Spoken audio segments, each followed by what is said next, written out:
Hello students, welcome back to our English class. हम chapter discuss कर रहे थे जिसका नाम था सब्जेक्ट वर्ब एग्रीमेंट। ठीक है, ग्रामर चैप्टर है, ग्रामर का टॉपिक है, राइट। सब्जेक्ट वर्ब एग्रीमेंट हम डिस्कस कर रहे थे और अभी तक इस सब्जेक्ट वर्ब एग्रीमेंट में हम 5 डिफरेंट रूल्स डिस्कस कर चुके हैं।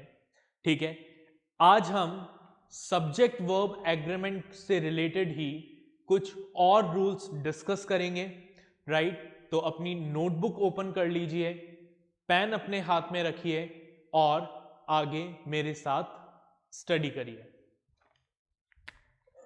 तो हम लोग रूल्स पढ़ रहे थे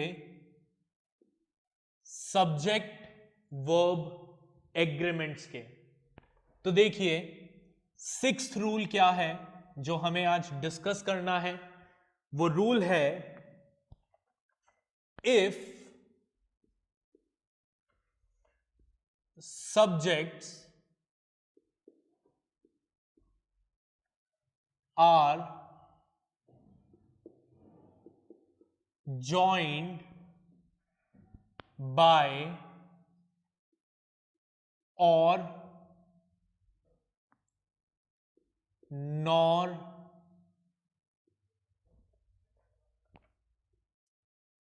either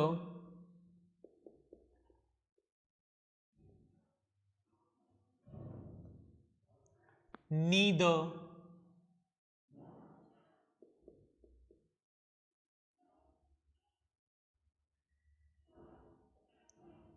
the verb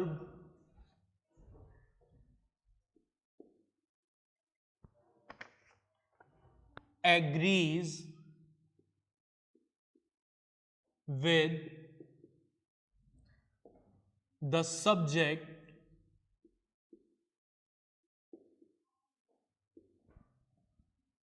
nearest to it। ठीक है, क्या है हमारा रूल? हमारा रूल ये कहता है कि अगर किसी सेंटेंस में दो सब्जेक्ट्स को और, नॉर, ईदर या नीदर वर्ड को यूज करके जोड़ा गया है, तो जो वर्ब है वो वर्ब किसके अकॉर्डिंग यूज की जाएगी? वो वर्ब उस सब्जेक्ट के अकॉर्डिंग यूज की जाएगी जो वर्ब के नियरेस्ट है। जैसे फॉर एग्जाम्पल, अगर हम एग्जाम्पल से समझें तो एग्जाम्पल देखिए,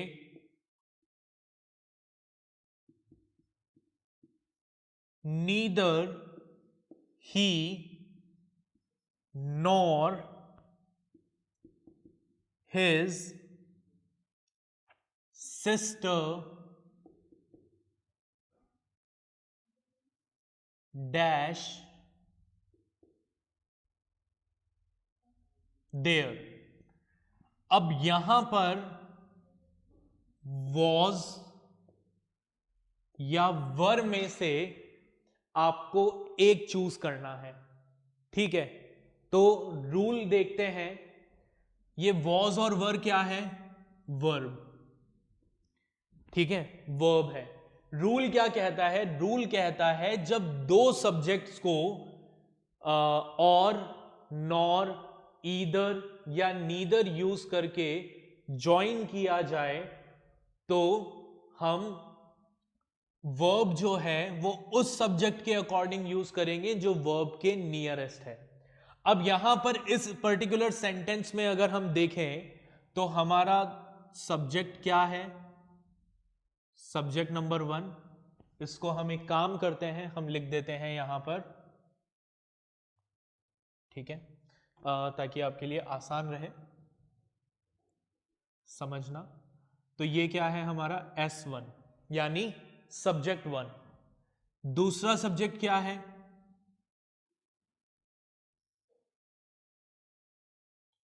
S2 हिज सिस्टर। ठीक है, और इन दोनों सब्जेक्ट को ज्वाइन कैसे किया गया है? नीदर और नॉर वर्ड को यूज करके। ठीक है, तो रूल क्या कहता है? एज पर रूल अगर किसी सेंटेंस में दो सब्जेक्ट हो जिन्हें नीदर, नॉर, ईदर और वर्ड को यूज करके ज्वाइन किया गया है, तो जो वर्ब है उसके नियरेस्ट सब्जेक्ट के अकॉर्डिंग हम वर्ब यूज करेंगे। ठीक है, तो वर्ब यहां पर आएगा, इसका नियरेस्ट सब्जेक्ट कौन सा हुआ? S2। ठीक है, अब S2 क्या है? सब्जेक्ट 2 जो है ये क्या है? हिज सिस्टर, यानी सिंगुलर है, तो जो हम वर्ब यूज करेंगे वो भी कौन सा होगा? सिंगुलर होगा। ठीक है, तो हमारा सेंटेंस क्या बना? Neither he nor his sister was there. ठीक है, एक एग्जाम्पल और देखते हैं इसी रूल का। ठीक है, एग्जाम्पल क्या है? ही और his friends dash to be blamed. ठीक है, अब यहां पर आपको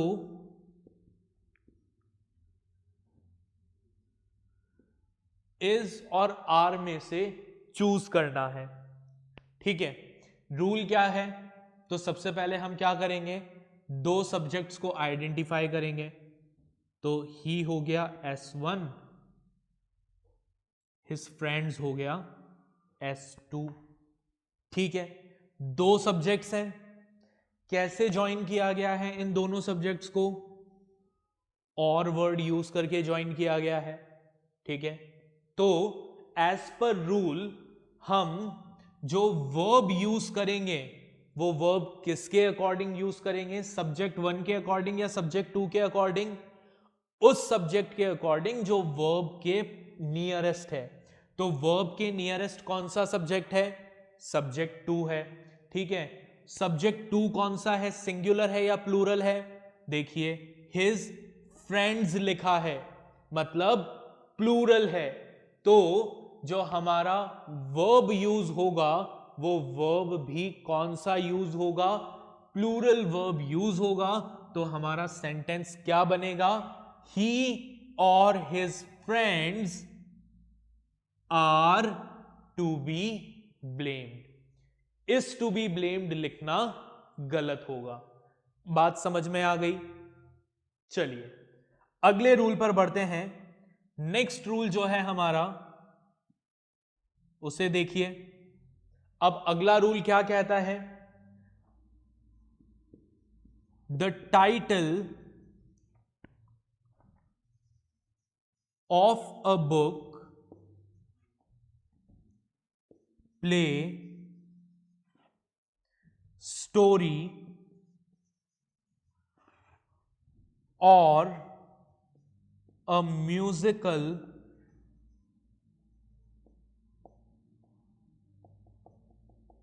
composition even though plural takes a singular verb। ठीक है, क्या रूल है हमारा? हमारा रूल ये कह रहा है कि किसी भी बुक का टाइटल या किसी भी प्ले का टाइटल या फिर किसी स्टोरी का टाइटल या फिर किसी म्यूजिकल कंपोजिशन का टाइटल भले ही प्लूरल क्यों ना हो, उसके साथ जो वर्ब यूज किया जाएगा वो वर्ब हमेशा कैसा होगा? सिंगुलर होगा। ठीक है, तो आपको क्या याद रखना है? आपको देखना है कि अगर आपका सब्जेक्ट किसी बुक का नाम है किसी प्ले का नाम है, किसी स्टोरी का नाम है, या फिर किसी म्यूजिकल कंपोजिशन का नाम है, तो आप क्या करोगे? आप हमेशा सिंगुलर वर्ब को यूज करोगे। बात समझ में आ गई? ये अच्छे से याद रखना है। एग्जाम्पल से समझते हैं। एग्जाम्पल, द 3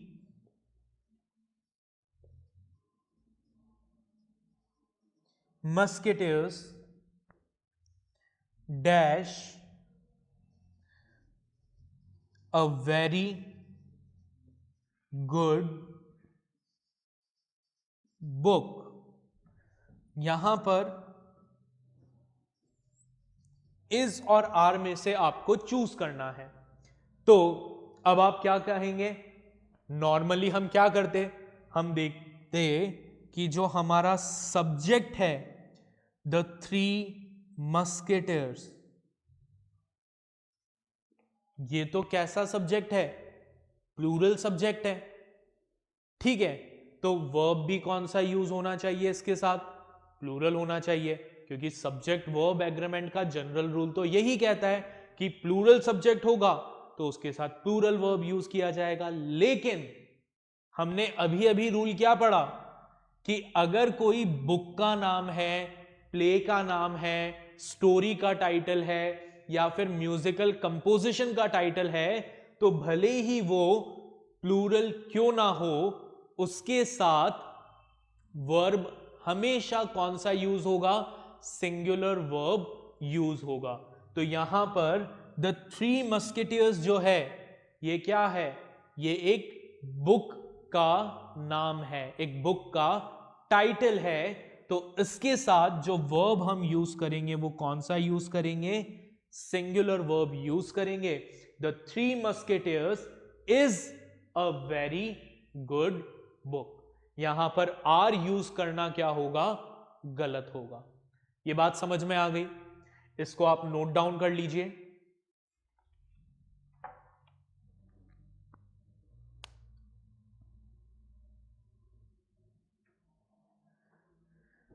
चलिए नेक्स्ट रूल पर आगे बढ़ते हैं।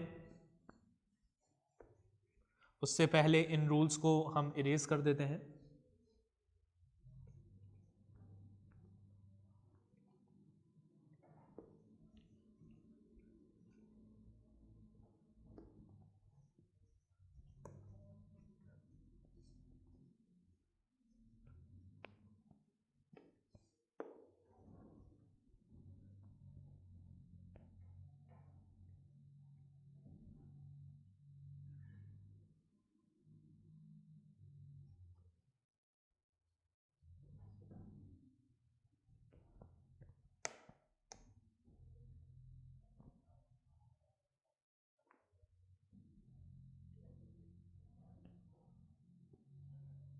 ओके, तो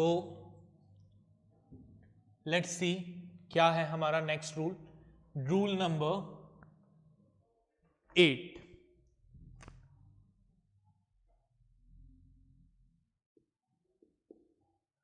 ओके, रूल नंबर 8 क्या कहता है? रूल नंबर 8 कहता है when a plural noun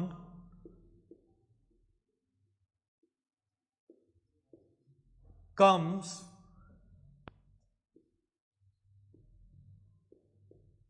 between a singular subject and its verb, the verb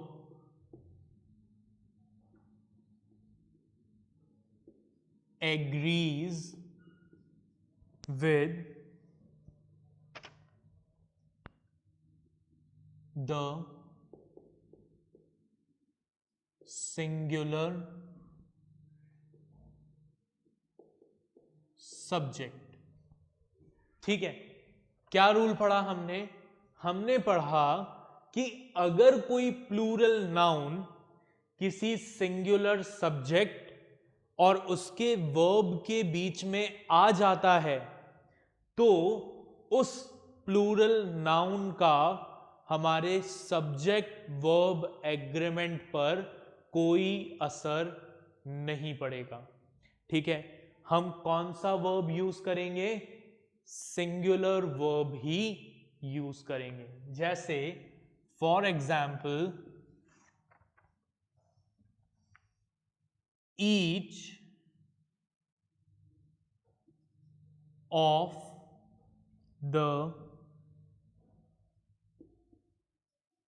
apples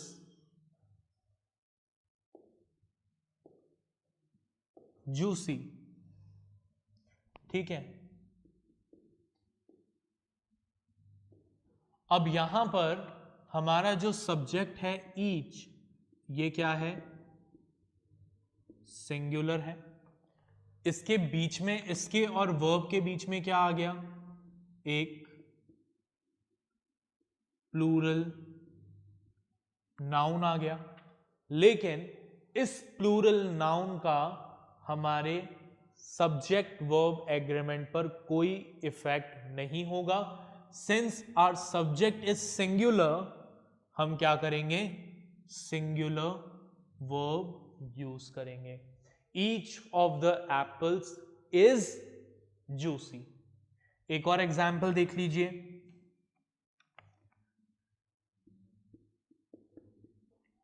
Neither of the man dash thief।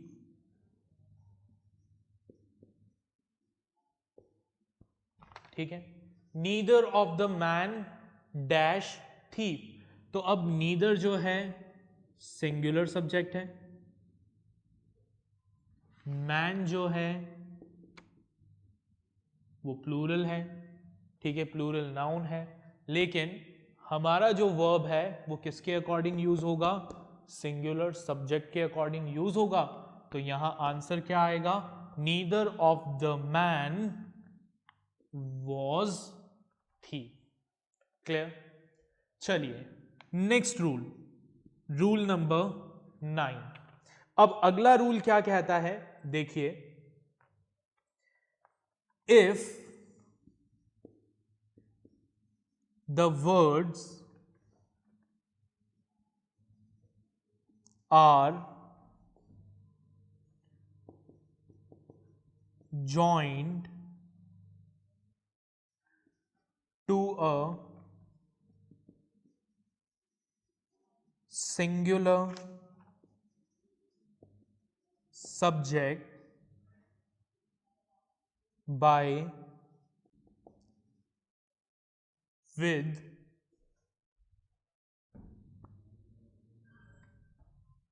a singular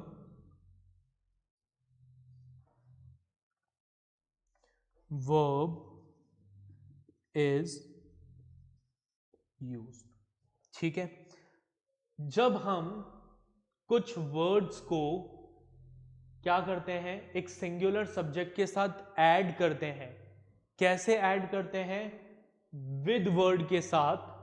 तो हमारा जो वर्ब है वो वर्ब कौन सा यूज होगा? सिंगुलर वर्ब यूज होगा। एग्जाम्पल से देखते हैं इसको, एग्जाम्पल से समझते हैं। For example, the prime minister with his cabinet colleagues dash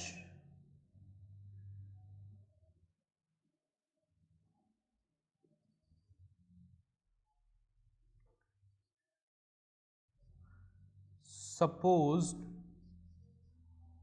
to be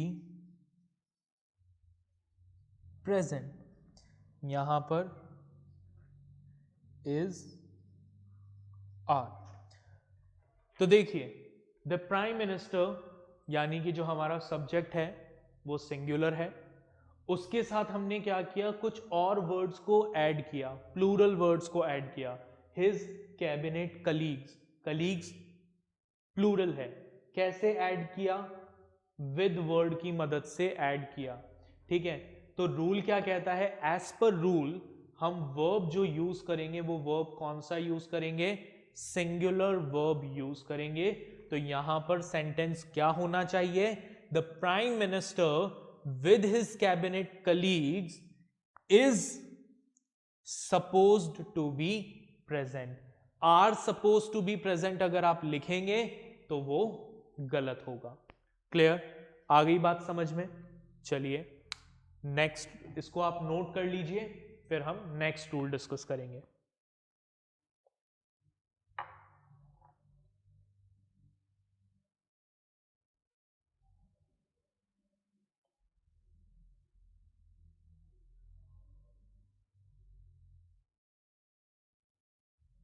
okay, तो आपने इन्हें नोट कर लिया होगा। हम अगले रूल पर आगे बढ़ते हैं।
चलिए rule number 10।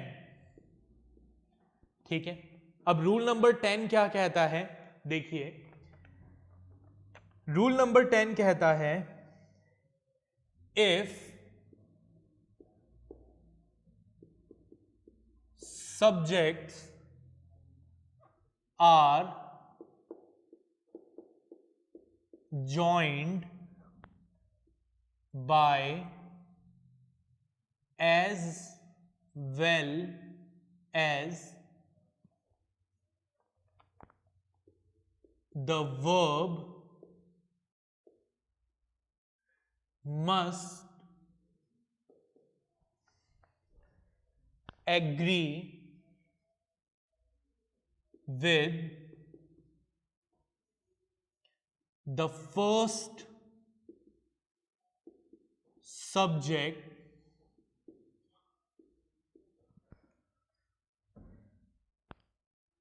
irrespective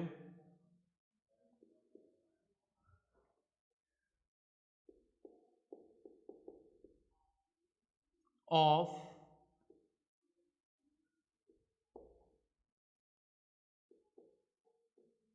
whether it is singular और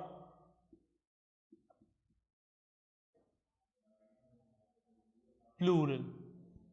ठीक है, रूल ये कहता है कि अगर दो सब्जेक्ट्स को as well as word use करके ज्वाइन किया जाता है तो वर्ब जो है वो हमेशा फर्स्ट सब्जेक्ट के अकॉर्डिंग यूज होगा, चाहे फर्स्ट सब्जेक्ट सिंगुलर हो या फिर plural.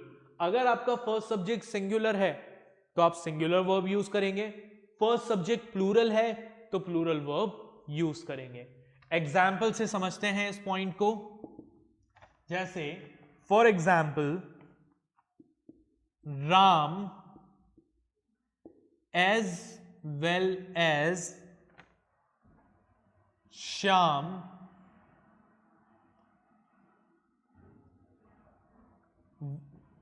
Dash missing.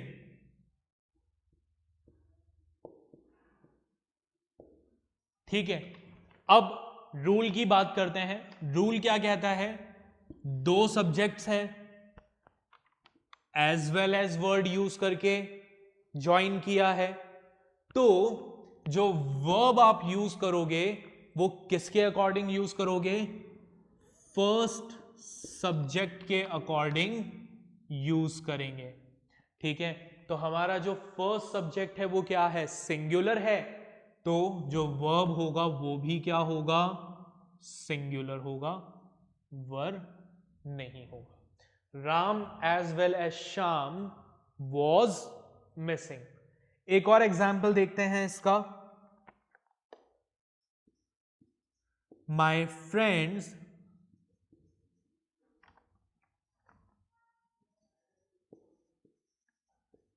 As well as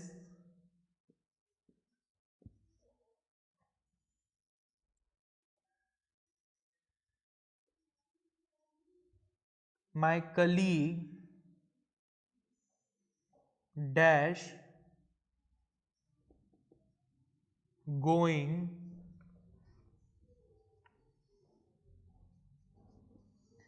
abroad। ठीक है, यहां पर हमें फिल करना है इज या आर में से कोई एक वर्ड। तो अब देखिए, माई फ्रेंड्स क्या है? Subject one.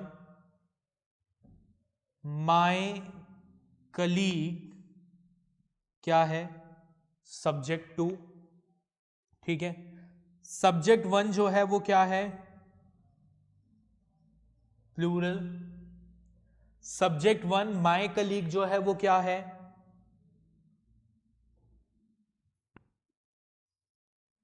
सिंगुलर।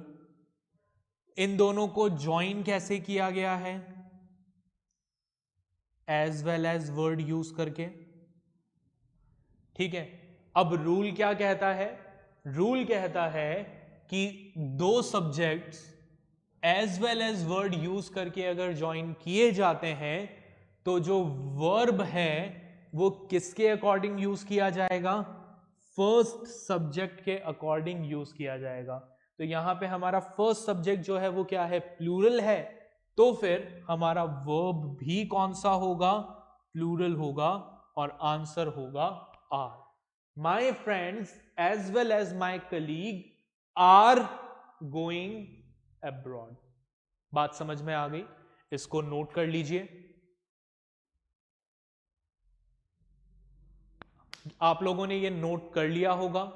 अब जो रिमेनिंग रूल्स हैं वो हम डिस्कस करेंगे नेक्स्ट लेक्चर में। Till then take care, bye everyone.